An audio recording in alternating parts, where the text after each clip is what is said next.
Signs of our times.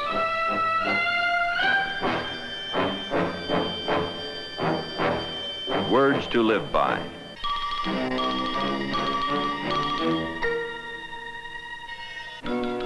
Every day of our lives, we're alerted by all manner of signs and warning devices to avoid accidents. To be careful and so conduct our lives that we are neither a menace to ourselves or to anyone else.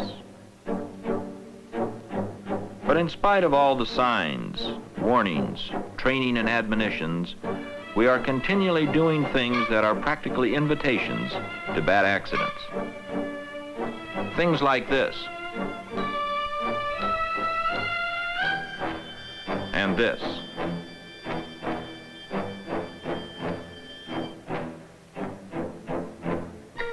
Actions that can result in tragedy, pain, heartache, and great expense.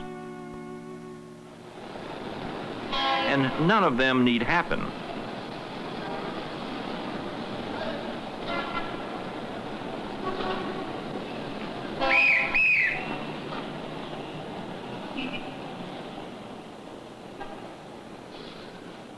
They are almost invariably the result of carelessness, laziness, or thoughtlessness.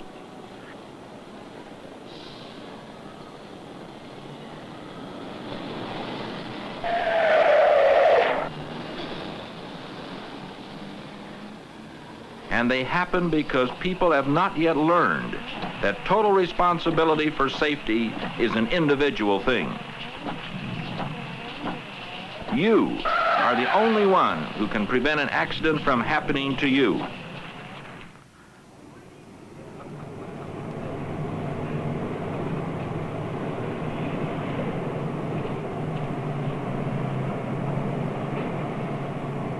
My name is Gordon Huff, and I'm here to give you some facts about your personal safety on and off the job. Aside from the pain and just plain misery, accidents greatly affect the happiness and well-being of your family, your work, and your morale. I know none of you intend to have accidents, but I've got the figures to prove that they are occurring with frightening frequency. If you wonder why I'm so interested in you, the answer is simple. I'm your general manager, and in a broad sense, I feel personally responsible for your well-being. In spite of our well-thought-out safety program, we're still having entirely too many accidents.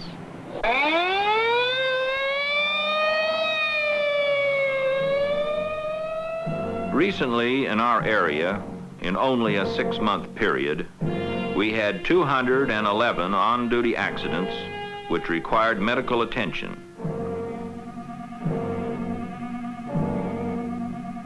Several of which required hospitalization, and many, many times that number of off-duty accidents that happened at home, at play, or while driving.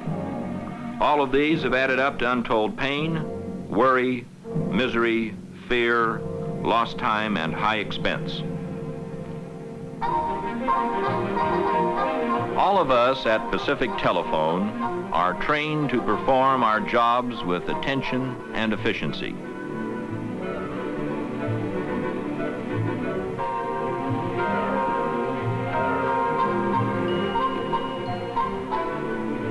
In many of our groups, such as the toll and information operators, the safety performance on the job is relatively good. Of much greater concern is the frequency and severity of accidents occurring while away from work. Every month, for each lost time injury on the job, we have 14 lost time injuries off the job.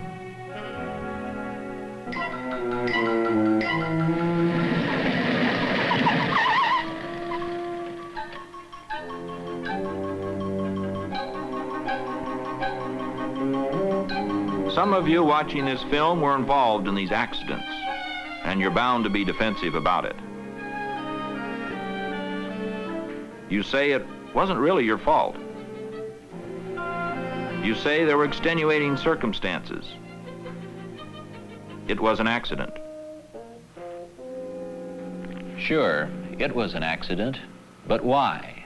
Let's face it, the vast majority of these accidents could have been avoided if the individual had an awareness of safety in the first place and had taken simple precautions.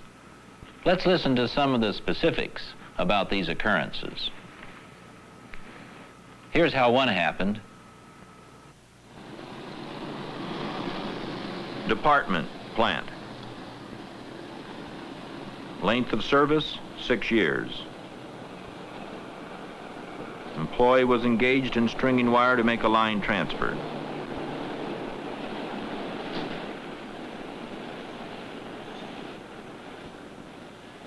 He did not look at his D-ring and clipped his safety belt to the handle of his pliers.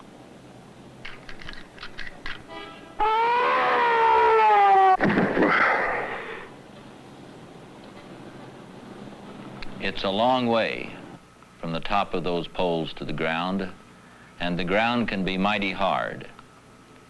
Sometimes a man can come back from such a fall, and sometimes he can't.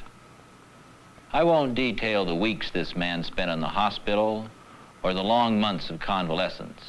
Just be thankful it wasn't you. Well, here's one that happened off the job. Watch it. This woman is a valued employee in the accounting department. She considers herself perfectly safe here, in the familiar surroundings of her own kitchen. How can she harm herself here?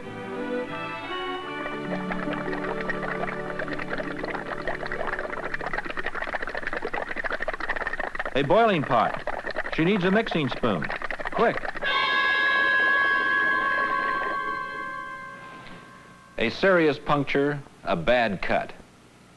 If it heals easily and quickly, without complications, she won't lose valuable time from her work. But this accident didn't need to happen. Of course, the widest field for accidents and the most dangerous is in transportation. Here is an employee who has been trained in defensive driving.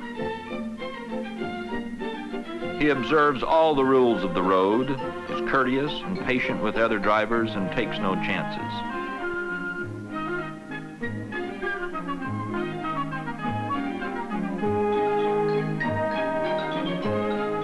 But some strange and weird transformation takes place the moment some of these safe and courteous drivers step out of the company vehicles and get into their own cars.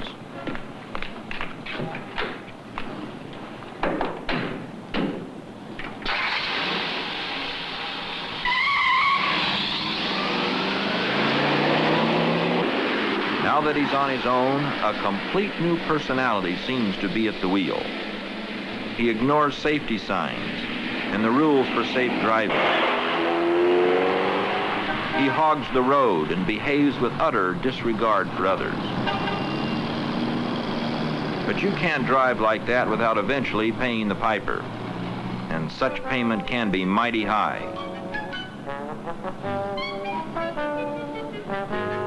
He's fortunate he's not paying with his life.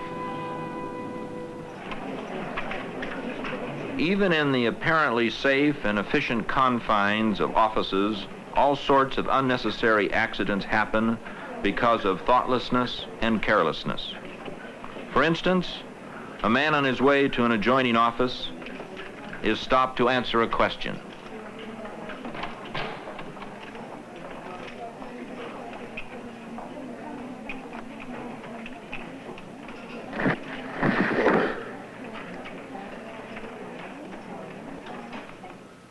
Painful, unnecessary, and costly. Of course, the lump will make a nice conversation piece, but who needs it? Accidents like this are needless injuries that should never occur.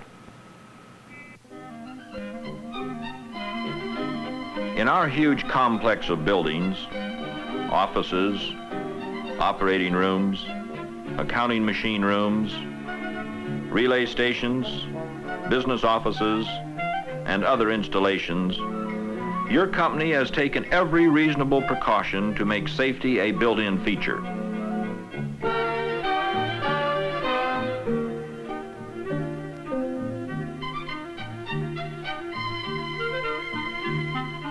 And they are safe, except for the unpredictable human element.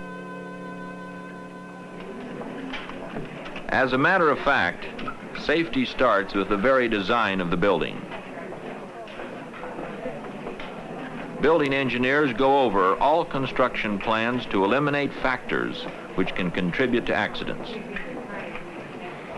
Safety only starts with the building engineers. Safety practices are followed by every department of the company. This is inside one of our central offices. Notice that these men are wearing glasses.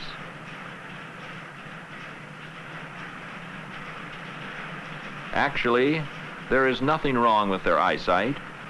They are wearing clear glass in those rims, provided by the company as a safety measure. And every craftsman who works around equipment such as this is required to wear safety glasses. Every stairway in every building is designed for safety, with good solid guardrails, ample and proper lighting, non-skid surfaces, and proper directional signs. Every piece of electrical equipment in offices, machine rooms, and the electrical tools used by craftsmen must have a 3-conductor cord for grounding.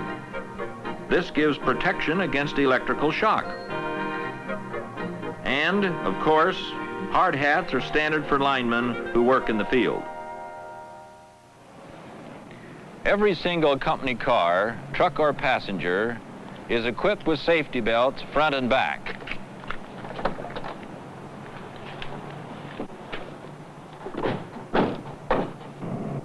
It is a rigid rule that these belts must be used when driving company cars. And I sincerely hope that you have them in your own cars, as I have in mine. So it goes. Every conceivable tool and rule for safety constantly being stressed.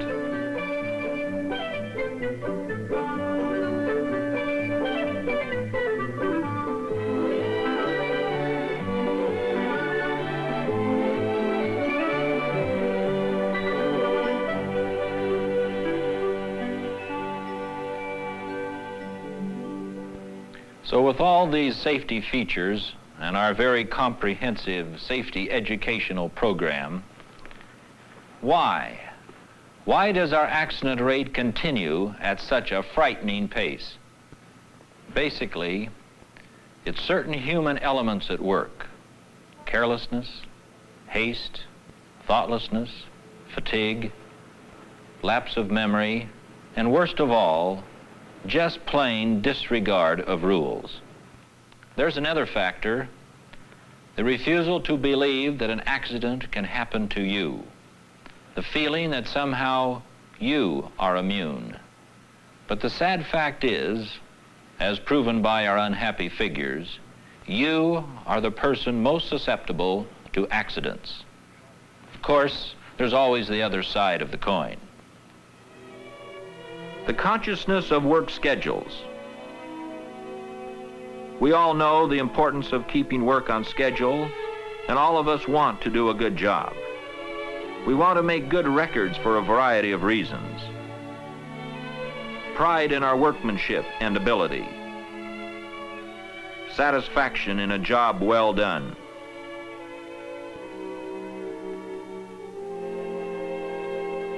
We have the great need for personal safety. We also have work schedules and the desire to furnish excellent communication services. These may at times appear to be pulling in opposite directions.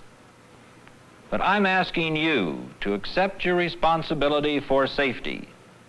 Combine your desire to do your job to the best of your ability with an equally strong desire to live an accident-free life.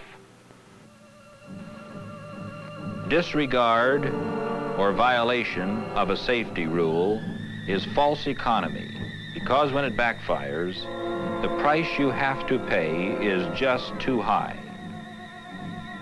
remember that no job is so important and no service so urgent that we cannot take the time to perform our work safely.